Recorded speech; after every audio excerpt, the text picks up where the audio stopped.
क्या आप भी उन लोगों में से हो जो किसी की कड़वी बातें सिर्फ इसलिए सहन कर रहे हो क्योंकि आप उन पर डिपेंडेंट हो, फिर चाहे वो पैसे हो, सपोर्ट हो या फिर उनका साथ हो। एक बात हमेशा जीवन में याद रखना, जो हाथ रोटी देते हैं ना, वो अक्सर फ्रीडम छीन लेते हैं। अगर आप किसी के फेवर में दबकर बिल्कुल चुप हो और अपनी सेल्फ रिस्पेक्ट खो रहे हो, तो यहीं रुक जाओ। जीवन में जब हम किसी के ऊपर डिपेंड होते हैं ना, तो हम अपनी मर्ज़ी से अपने जीवन को नहीं जी सकते, क्योंकि सामने वाला इंसान हमारी इंडिपेंडेंस का भरपूर फ़ायदा उठाता है। इसलिए आज के बाद अगर आप चाहते हैं कि किसी के आगे हाथ ना फैलाएं और अपनी लाइफ को आप खुद लीड करें, तो यहाँ पे मैं आपको बताऊंगी कुछ ऐसे पॉइंट्स जो आपको ध्यान रखने होंगे, और उसके बेसिस पर जीवन में किसी के आगे आप हाथ नहीं फैलाएंगे, बल्कि आप अपनी लाइफ को खुद से लीड करेंगे। इसलिए किसी के एहसान के तले मत रहो। इसमें जो पहला पॉइंट है वो है कि छोटे मोटे काम के लिए किसी का मुंह ताकना बंद करो। अपनी ज़रूरतों को कम करो या फिर उन्हें पूरा करने का ऐसा प्लान ढूंढो जिससे आप सेल्फ डिपेंडेंटली उसे पूरा कर पाओ। चाहे तो छोटा मोटा काम करो, जॉब करो, घर का काम करो या फिर बाहर का करो, कुछ भी करो, लेकिन अपनी सेल्फ रिस्पेक्ट से अपने लिए अपनी चीज़ों की व्यवस्था करो।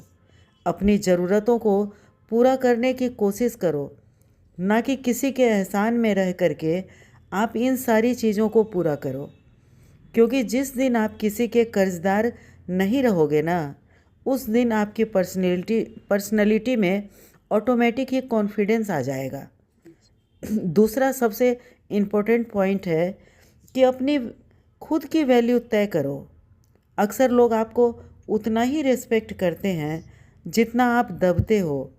तैयार हो अगर आप लोगों को यह दिखाते हैं कि आप उनके बिना कितने अधूरे हैं, तो लोग उतना ही आपको सेकेंडरी ऑप्शन समझते हैं, क्योंकि उन्हें पता है यह कहीं नहीं जाएगा। इसलिए अपनी स्ट्रेटजी और अपने स्किल्स पर काम करो। अपने आप को इतना कैपेबल बनाओ कि लोगों को आपकी कमी महसूस होना चाहिए, और अपने आप को इतना आगे ले जाओ कि लोग आपको अप्रिसिएट करने के लिए मजबूर हो जाएं, और यहीं से शुरू होती है आपकी वैल्यू। तीसरी सबसे इम्पोर्टेंट बात है कि मदद और बेगर्स के बीच के डिफरेंस को समझो। अक्सर मदद बराबरी के लोगों में की जाती है और भीख अक्सर मजबूरी में मांगी जाती है। इसलिए अपनी वीकनेस का तमाशा मत बनाओ। जब आप रो रो कर अपनी वीकनेस का तमाशा बनाते हैं, अपनी परेशानियां लोगों को बताते हैं, तो लोग उसे सिंपैथी नहीं जताते, बल्कि अपॉर्चुनिटी ढूंढते हैं आपका फ़ायदा उठाने का। इसलिए अपनी लड़ाई अकेले लड़ना सीखो। जब आप हिम्मत करके अपने जीवन में स्ट्रांगली खड़े होगे ना, तो यह यूनिवर्स भी पूरी तरह से आपका साथ देगा। और चौथी जो सबसे इम्पोर्टेंट बात है कि जब हमारे पास खोने को कुछ होता है ना, तो हमें डर लगता है, लेकिन जिस दिन हमने हमारी डिग्निटी को सबसे ज़्यादा प्यार किया, जब उसे समझ लिया कि सेल्फ वैल्यू क्या होती है और हम क्या हैं, उस दिन हमारे अंदर वो फियर पूरी तरह से ख़त्म हो जाता है, क्योंकि हमारे पास खोने के लिए कुछ नहीं है। दोस्तों, आज़ादी न थोड़ी महंगी ज़रूर होती है, लेकिन गुलामी से कई गुना बेहतर होती है।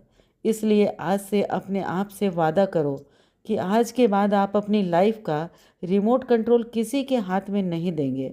आप अपनी ज़िंदगी अपनी मर्ज़ी से जिएंगे, अपनी मेहनत से जिएंगे, ना कि किसी के प्रेशर में आकर ऐसे डिसीजंस लेंगे कि ज़िंदगी भर घुटते रहेंगे। क्योंकि आपके पास वो सारी कैपेसिटी है जिसके लिए आप आज़ादी से एक बहुत ही अच्छी ज़िंदगी जी सकते हैं।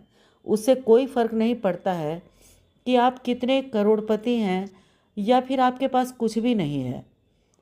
हम अगर मेहनत करना जानते हैं और अपनी लाइफ को अपनी शर्तों पर जीते हैं, तो ये ज़िंदगी हमारी अपनी है और हम अपने सेल्फ रिस्पेक्ट को कायम रख सकते हैं। इसके लिए हमें कोई भी जीवन में बाधा नहीं आएगी।